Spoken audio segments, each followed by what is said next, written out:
I feel to begin with a prayer this night for some reason, so I'm going to do that.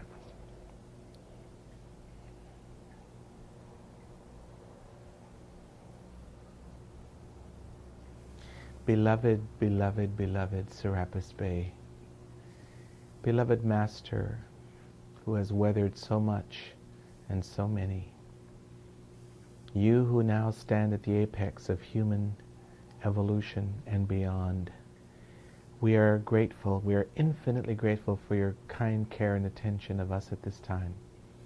And we are asking that you will kindly look to us in the way that you have looked to many of your disciples, as those who truly can carry forth your message and be as true instruments of your light. We are grateful for the weeks, such a small amount of time that we are privileged to have you with us. And we are very grateful for our ability to be free enough to come and go and to be present here on nights such as this when we could just as well be doing other things. And yet, even in that, I am personally grateful for the wits, the consciousness in particular, to be able to accredit what is going on here and to realize the value and the preciousness, I would say, of the opportunity to receive from you directly. We call for blessings upon all of our brothers and sisters everywhere, especially those who have not that sense of awareness, but nonetheless who one day shall, for it would seem inevitable that sooner or later we will all come forth in a magnificent burst of glory. So let it be, beloved brother and Serapis Bey, that this night you would address us and give us once again the wisdom and the power of your great insight and foresight, and touch each one of us in a way that we need to be touched spiritually, so that we can go forward with a greater sense of ammunition, peace, and power. So be it.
Al-Kabir,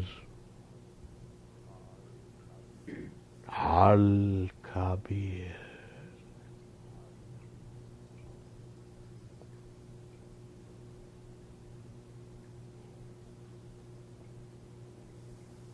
Al-Busala, Om Tat Sat, Om.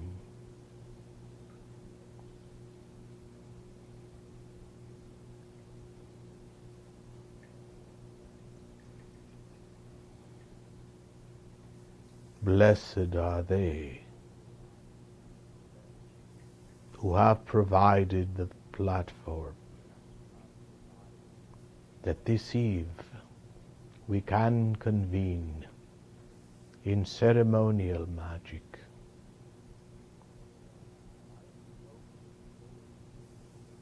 I have spoken of flames. I speak again of flames, for they are all around you, though you see only the most physically present. So be it. How can I convince you, precious hearts,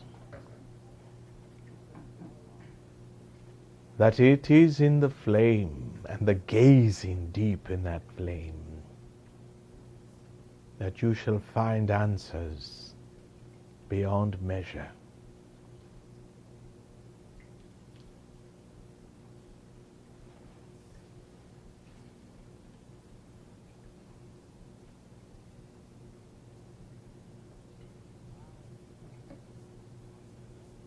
I come, not unwillingly, but I must say, because I am sent. We have spoken of hierarchy. You know something of the ascending order of life. Do you really think I should be here if it was not with a sweet kiss of mine own hierarch? Unlikely. My dear friends, what I am about to say, I say guardedly, for I would not come to bruise hearts. Yet I say for your own edification, your own understanding, this thing. You underestimate the purpose of my presence here.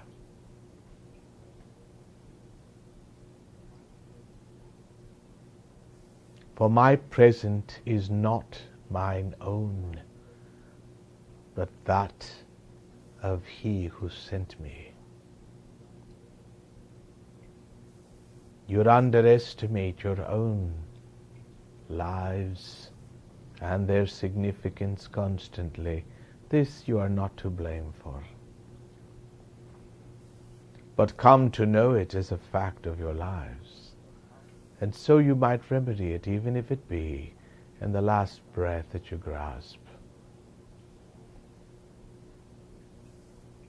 Yes, even in this, I lay before your feet a kernel of truth.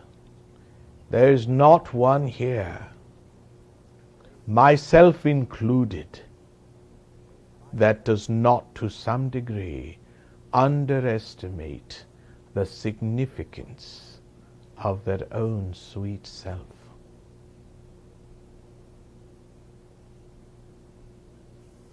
Give it thought, won't you? You underestimate yourself. You underestimate your impact. You underestimate the reason for your being on earth at this time. You underestimate my presence here. The present, however, that I bring is more like that, connected with what's called, in your Christian tradition, the Epiphany.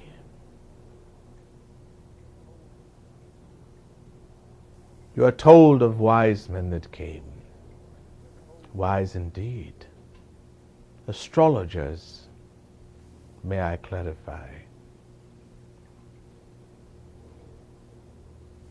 They have since proven in and out of your civilization their great, great love for you.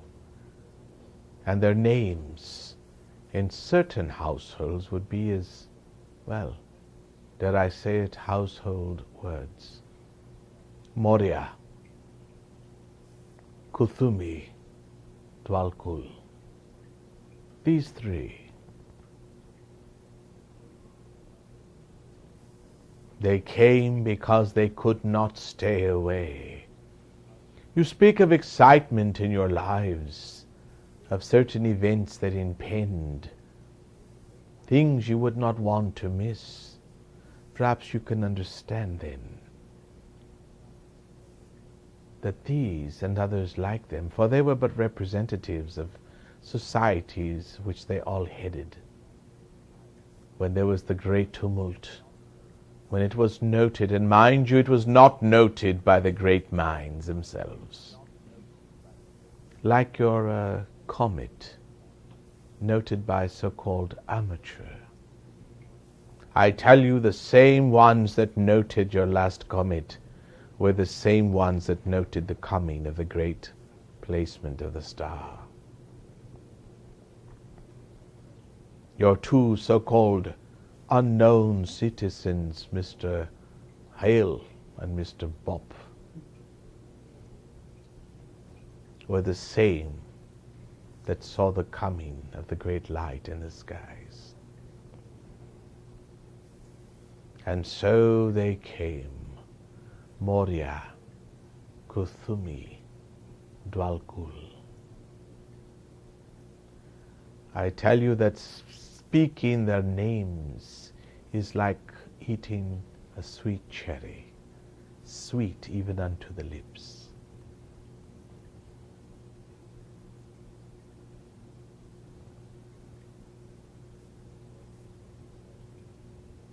But events occurred before that time, of which I would inform you. For the birth, as you may know, did not quite occur on the date of your earthly calendar. I would set up no bickering by ascribing a date to it, but to simply clarify the issue. After all things are so symbolic in your world.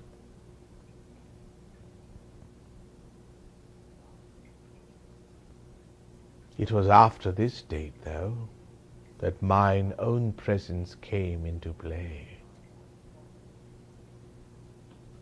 Approximately 25 months later, danger came, much danger. And it came upon all the newborn, the males, and that terribly misled and demented man by the name of Herod, fearful for his own safety and kingship, put out the edict that would eliminate his competitor.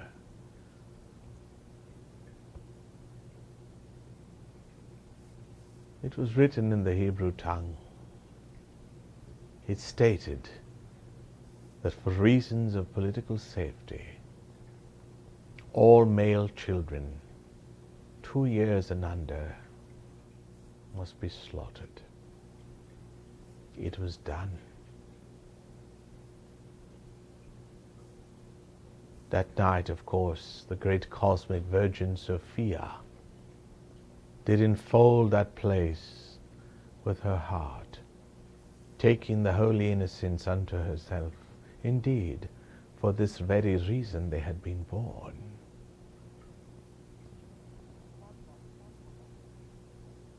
But what was it that prompted the safety of he who was our brother?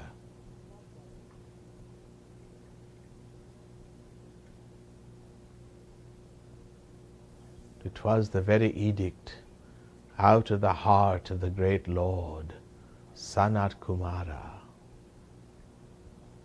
handed down as a daisy might be.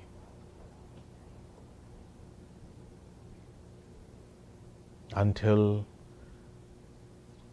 Gabriel himself came to his father Joseph. In what was called later a dream, it was not, and said, The kings of earth would murder the kings of heaven if only they could. Take this child and its mother and go. Go now. Westward go, as his message one day shall go, and go to Egypt. And it was there, my beloved, that I laid eyes on this child, his mother, his father, and the retinue of 2,000 in spirit that came with him.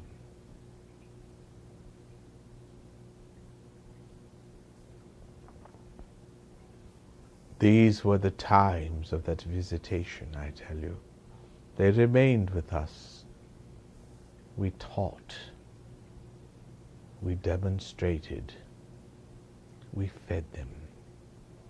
We were all one big happy family.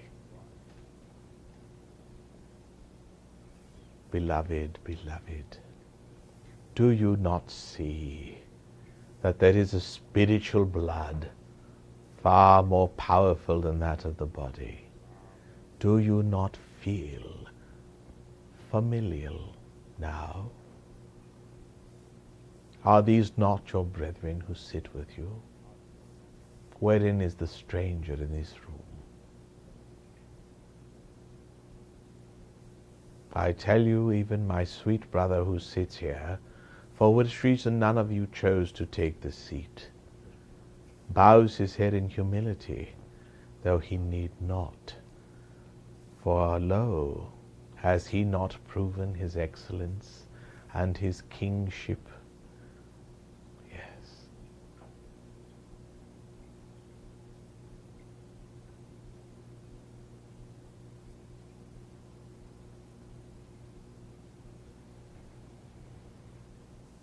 Om Tat Sat Om. Unto all of you must come this realization, and it is this, that when that little one, yet an infant, yet a babe, was brought to us, would it surprise you when I tell you that he spoke at an unusually early age? And so it was that shortly before the leave-taking, which filled all our eyes with the tears of sweetness, for it was not only an infant that left us, it was the very incarnation of Sanat Kumara himself, merged with the presence of this little one, who called himself Jesu.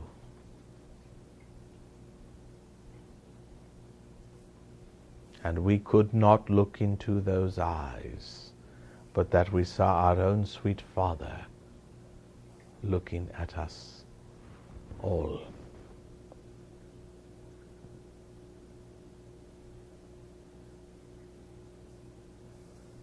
Deep was the glory.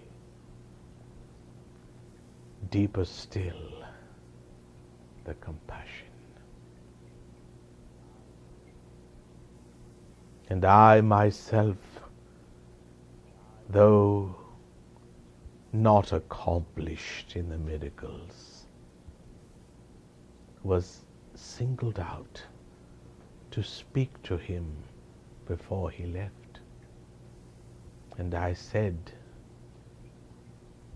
in less than 30 years you will return a full-grown man, and we will again have the pleasure of your company. And then we will test you and try you, and no doubt you will test us as well. And together the Father's will we will accomplish, and then return you shall to that place of fate, where this planet will always find its fate made or broken. What you call the Middle East. Why do you believe it is such a place of turmoil? I tell you, this is the dimensional doorway.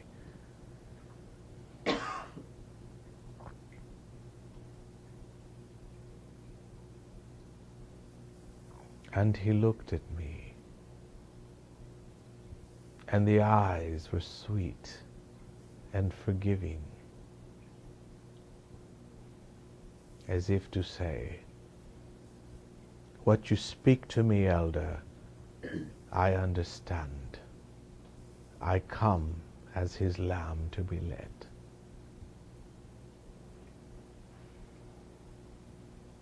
And as they were leaving, behold, lightning came out of a clear sky, and we all knew the prophecy.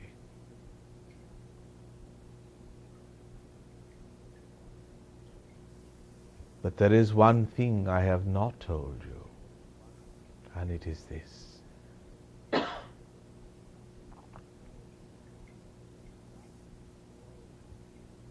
That role fulfilled by him, the anointed, the Christ,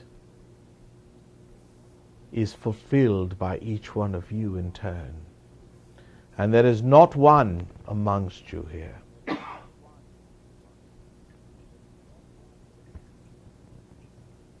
who will not see that movie, and it will be played for you in advance. And it is the movie of yourself as the Savior or the Savioress of the world. None here shall escape that glory. All here shall give and give and give until it hurts. Behold, you are giving already, and it hurts already, doesn't it? Your pain is not for naught. Your pain is that pain that all have freely given. In some cases all at once, in some cases bit by bit. It matters not. My dearly beloved, if only I could show this to you as I see it, you would come to love your pain. I speak not of masochism. I speak not of mental derangements. I speak of that which you cannot avoid, for it is of your own creation. I am not speaking of seeking pain. I am not speaking of tolerating pain when you really don't need to. I am saying that that pain which you have no seeming choice in tolerating is the price you pay for your kingship and queenship. And that what appears as pain now is but the breaking of the shell of your understanding.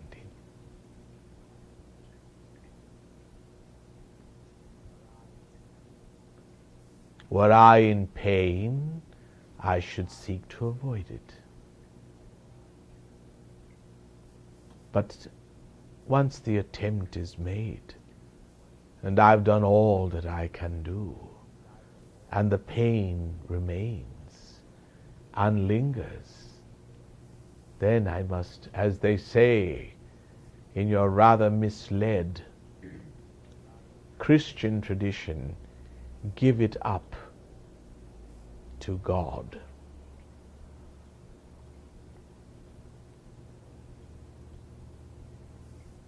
My dearly beloved, your physical lives you will find are so very short, so very short. I say there's not one of you here that shall cross the line of a century after your birth. And that we call very short.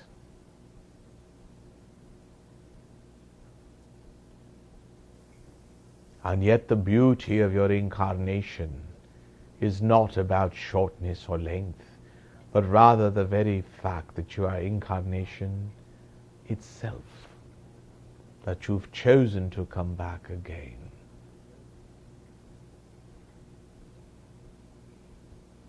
There is much, much that shall be revealed to you, and it is from this point on that we can give it.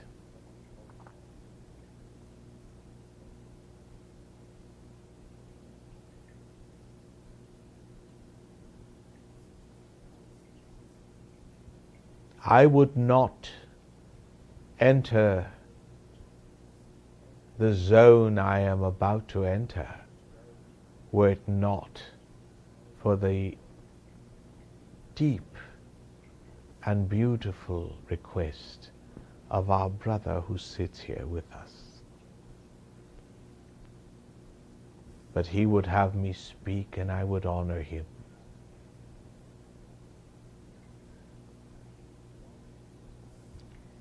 He wants to, as he says, clear the record.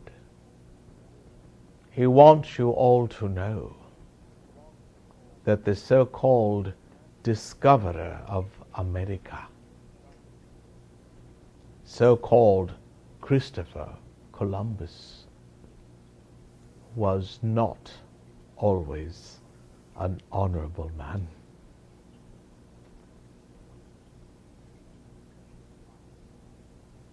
That this one was something of a gold digger, an opportunist, and not always at one with what you call conscience. That he was an elitist,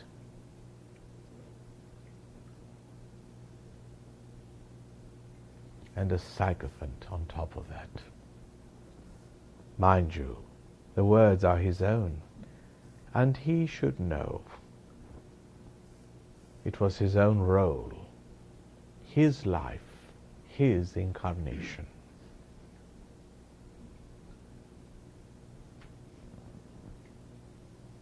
Perhaps you have intuited. I speak of your very own. Once incarnate as Joseph himself. Our great and sweet, holy brother, Sanctus Germanus. You know him as the ascended master, Saint Germain. But I tell you, he sits here in humble garb, with head bowed low, and says he is graced to be here. Such is true humility.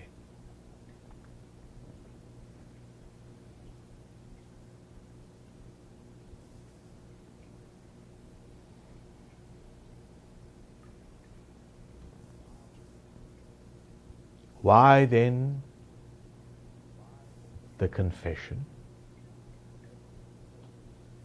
He says that he owes each one of you an apology. That the man known as Cristobal Colon, Christopher Columbus,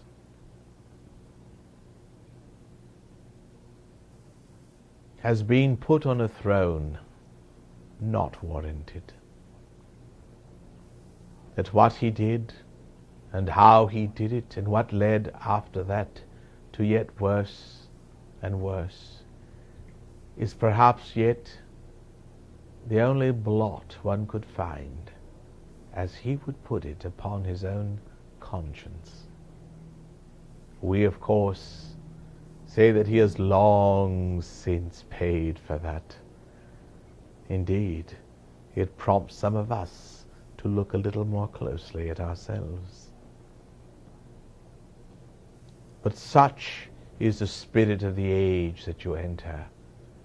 It is the spirit of truth that is shocking.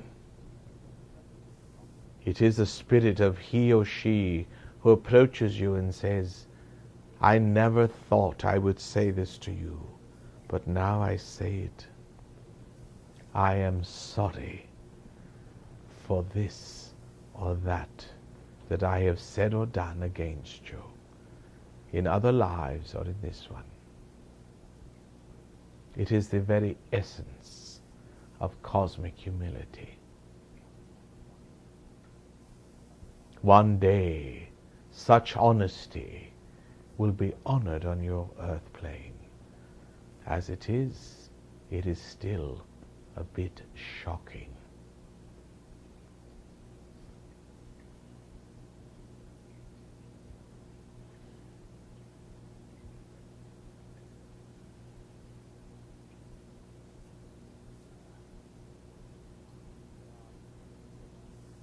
There are 3 of our number who draw close, very close to you as the new time opens. He, of course, is one. She from whom he took the scepter of the violet ray is the other, Kuan Yin. And the third, of course, would be the magnificent Archangel Mary.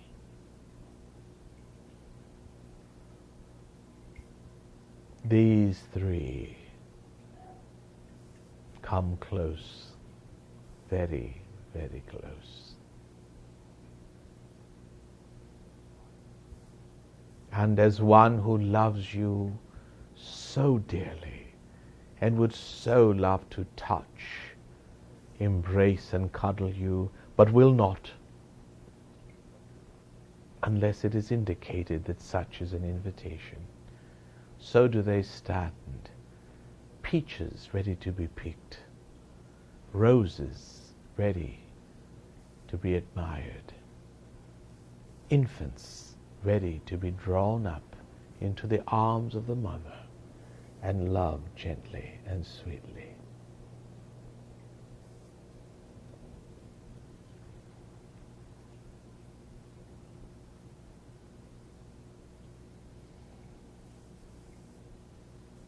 We are all one big, happy family. And you, beloved, are certainly a part of that family.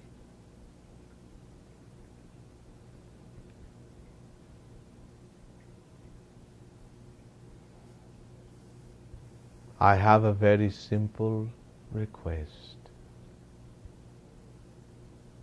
It involves 3 letters out of your Arably based alphabet. And it is this, that you use the 3 letters T-H-O in combination. Tho, tho, tho.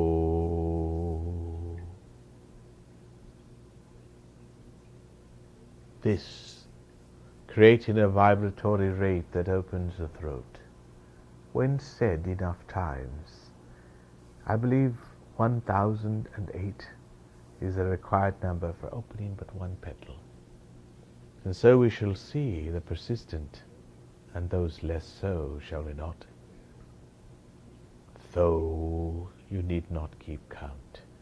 Though, though, though, though, though, though.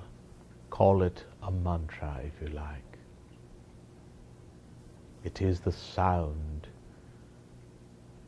electronically suited for the opening of the throat, after which clairaudience becomes commonplace.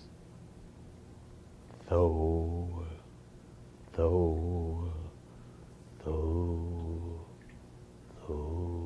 can say it deeply that others shall not hear you.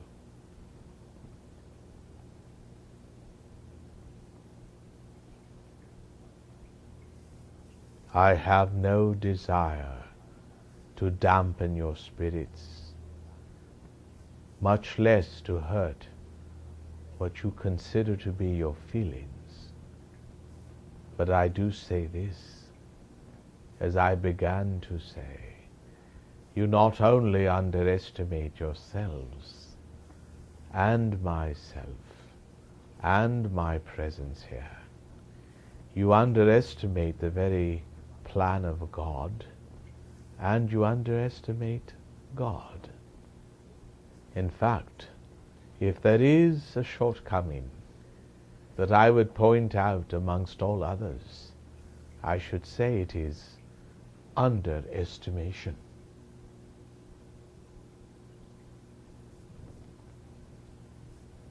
Not seeing, not feeling the sacredness of what you deal with. I make no excuses for you. I trust you shall not make them for yourselves. Let sacredness return then, not so much to the earth, for it is never gone, but only to the point of awareness. Do you realize, my dear ones, that those that you deal with upon a daily basis are 18 times more sacred than you have given them credit for? I'm afraid the casualness of your age needs a bit of restraint.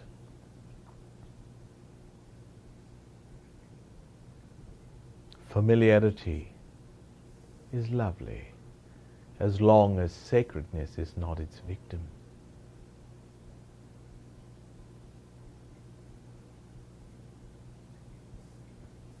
I tell you now, you entered a time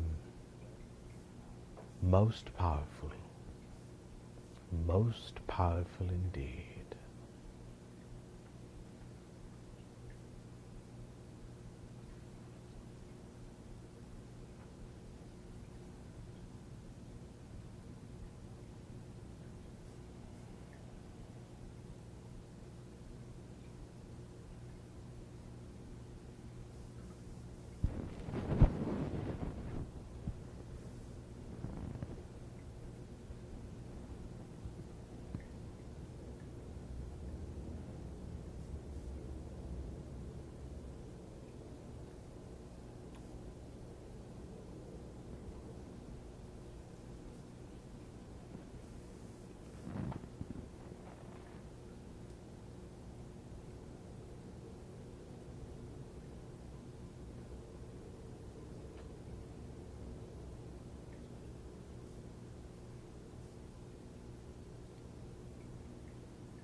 What do I do but extend?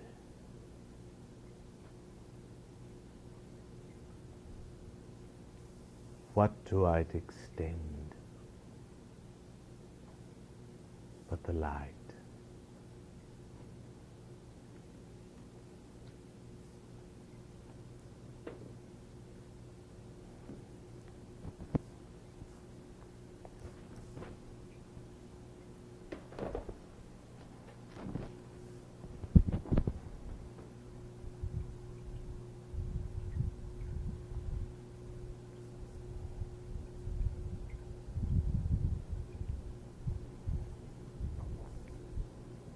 daughter of Sheba, you raised what your mother lost. You brought together what she endangered. Thousands were blessed because of one simple gesture on your part. And life has been blessing you since then.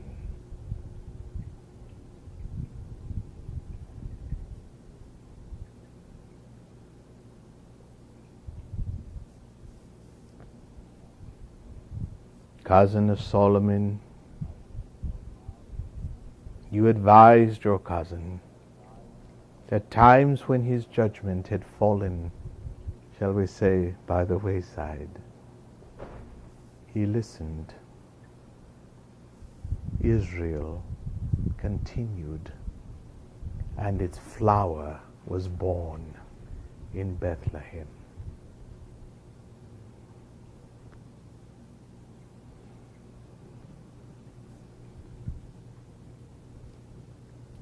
You, who once encouraged the great Merlin, he sits with us, were the reason he did not run away. He was tempted, you know, but you cried, and you cried,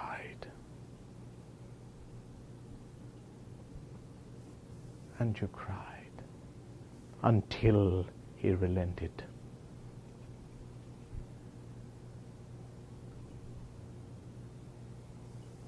I call that change in history.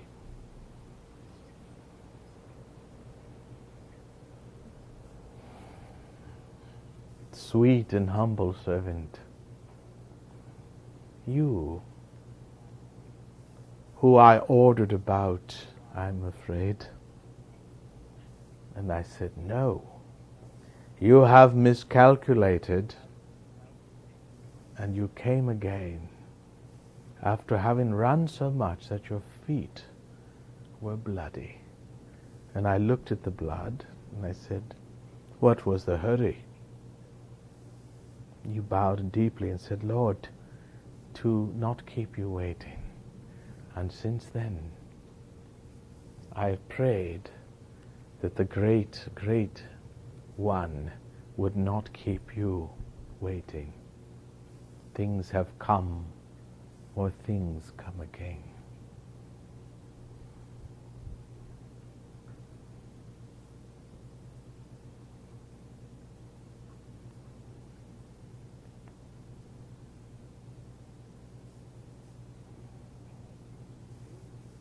You drew him out of the river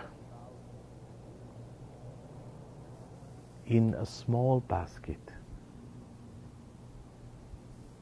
Bring that to me, you said. I was watching. Did it not occur in my own homeland? You raised him, Moses, as his mother.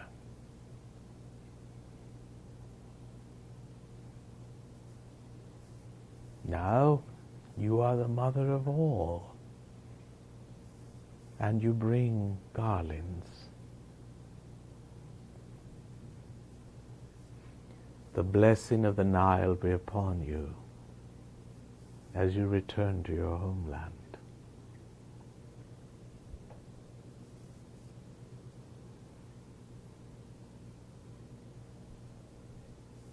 You, I believe I came to you once in a dream, for you were seeking instruction, architectural instruction. How to build this temple, how to build the most magnificent temple in the world. Small matter when one comes from the world of spirit. I myself came and told you how many cubits. I wanted it to smell well. I suggested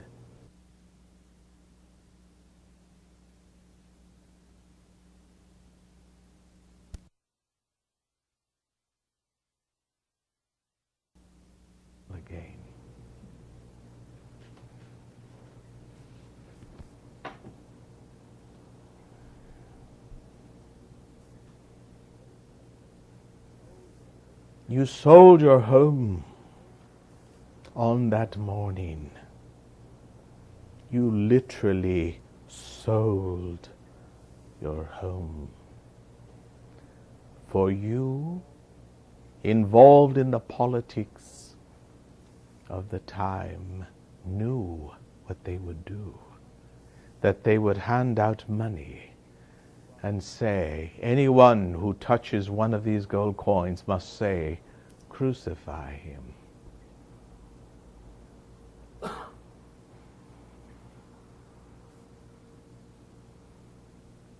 You thought not. And you made very swift arrangements. Very swift.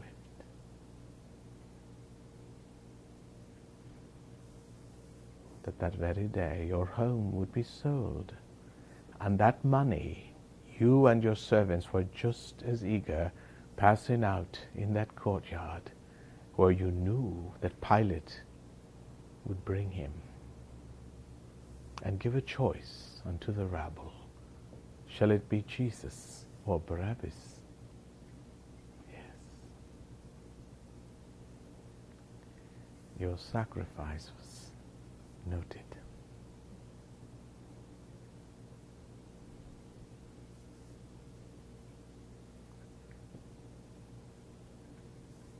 He shall come to you one day in flesh, while your flesh is still vibrant. He will speak to you of his own mouth. Jesus.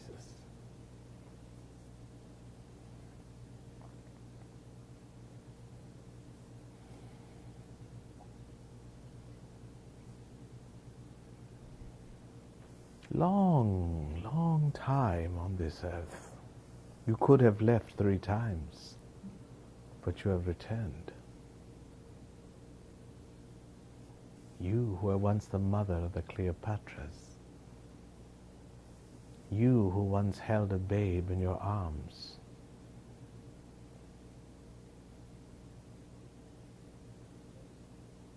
Who later became the great Francis of Assisi. You loved him. You who once fed rice to a starving renunciate, and when you looked carefully at that starving face, you saw, much to your shock, the face of the Prince Gautama, later to be known as the Buddha. You taught, if that is the word, the value of the balanced path, the middle path, neither too extreme this way or that. So be it. The great ones forget nothing. You are here, aren't you?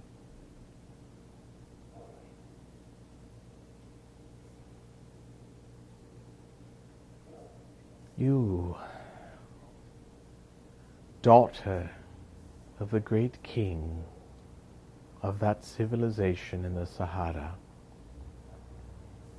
who had to be swept away, as were his own immediate family, lo, he will confirm my story.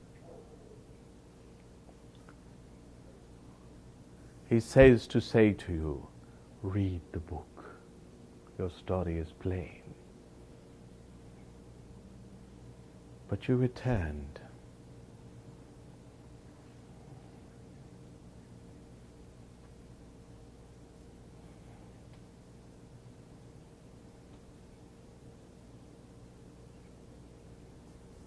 And you demanded to be there.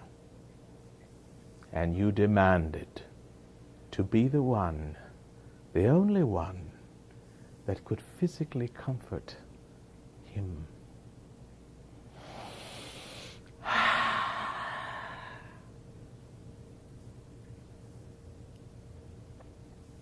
Even this day, the pain of those hours must be warded off.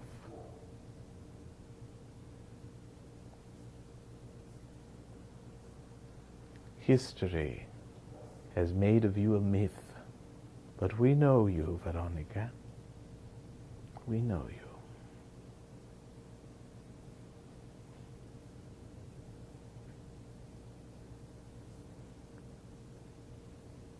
And you, who sit here,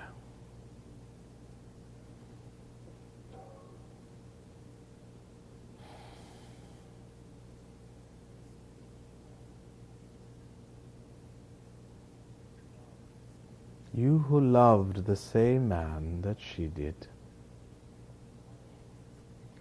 I can almost make you a movie star.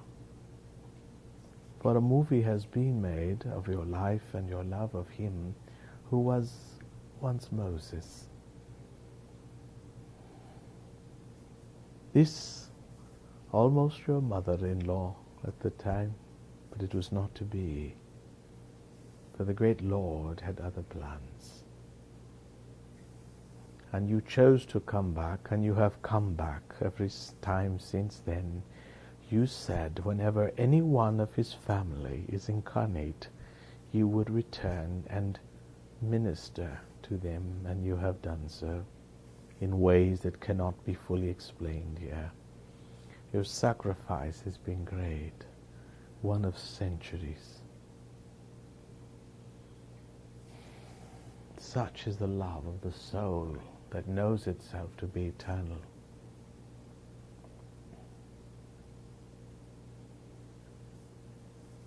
And you,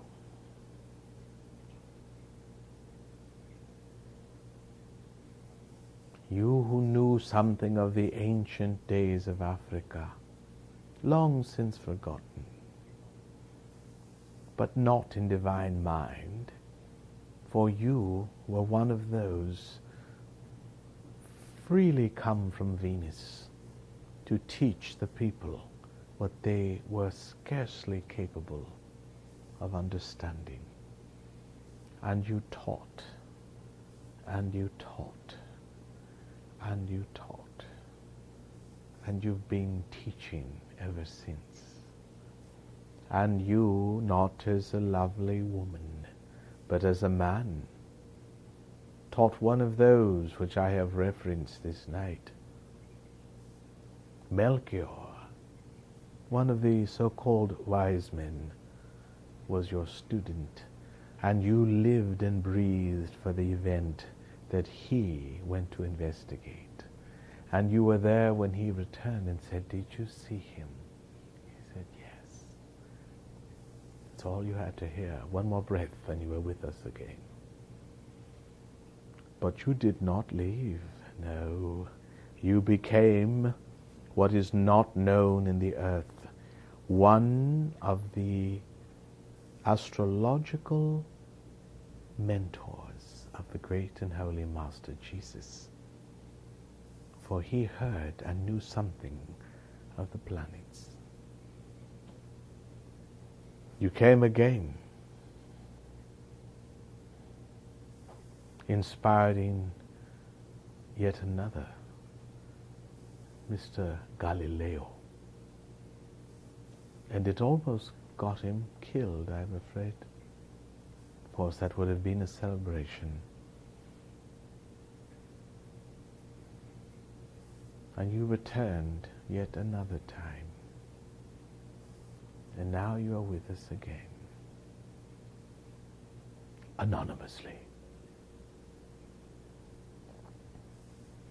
And now you, another one who comes with a garland that has been draped around your shoulders.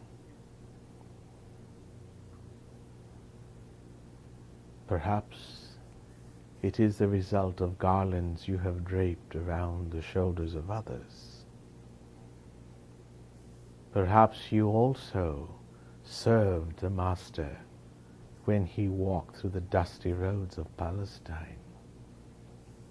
Perhaps you also served his mother in the years after his physical departure. Perhaps you also served the very feet of the same one I had spoken of, Gautama. Perhaps you were one of the closest to the one known as Krishna. Perhaps you came back assisting our dear, dear friend, Helena Blavatsky. Perhaps you had faith when others deserted.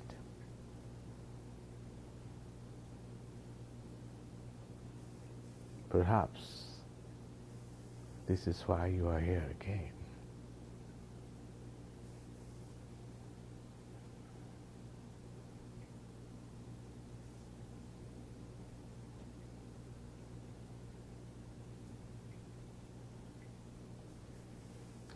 But we have two more unaccounted for.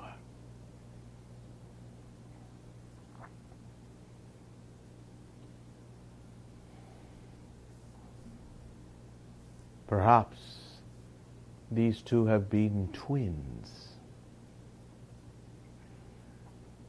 Yes.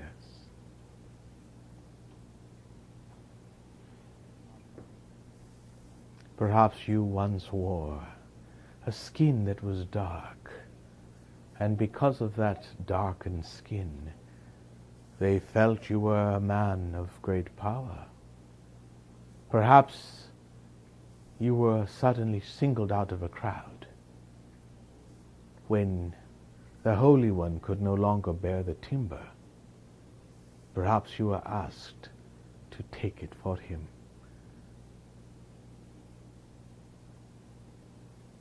Perhaps your name was Simon. Perhaps you also visited his mother after that terrible day and became her servant until the end of hers. Perhaps she has prevailed upon you to return. Perhaps she is your hierarch. Mary.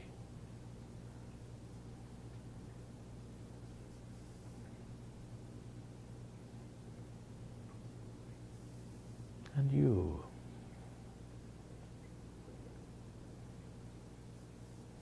Who seek to do so much that mankind's eyes might be opened. Perhaps you were one whose eyes were not, but blind from birth until he healed you.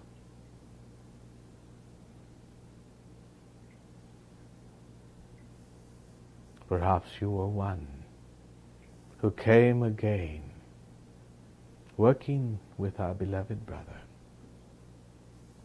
in his Merlinesque lovely incarnation. Perhaps you had some control over the fogs of Avalon.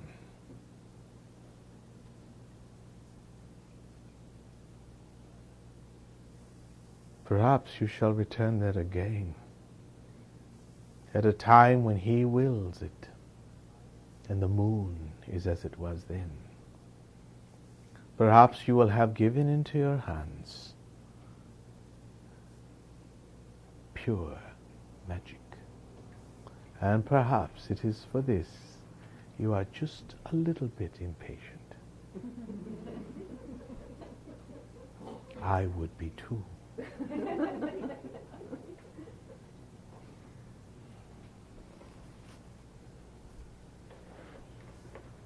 And perhaps the new time is one of breakthroughs. And perhaps I love you all, as do we all. And perhaps if there is light on this planet, it is yourselves. Don't leave it, not till you are called to a greater light. And perhaps we have made our brother happy. And perhaps we are all of us thrice blessed. And perhaps this night I have accomplished a mission and a promise taken on 4,575 years ago. And so we all are content. So be it. Om Tat Sat Om. Om Tat Sat Om. Om Tat Sat Om.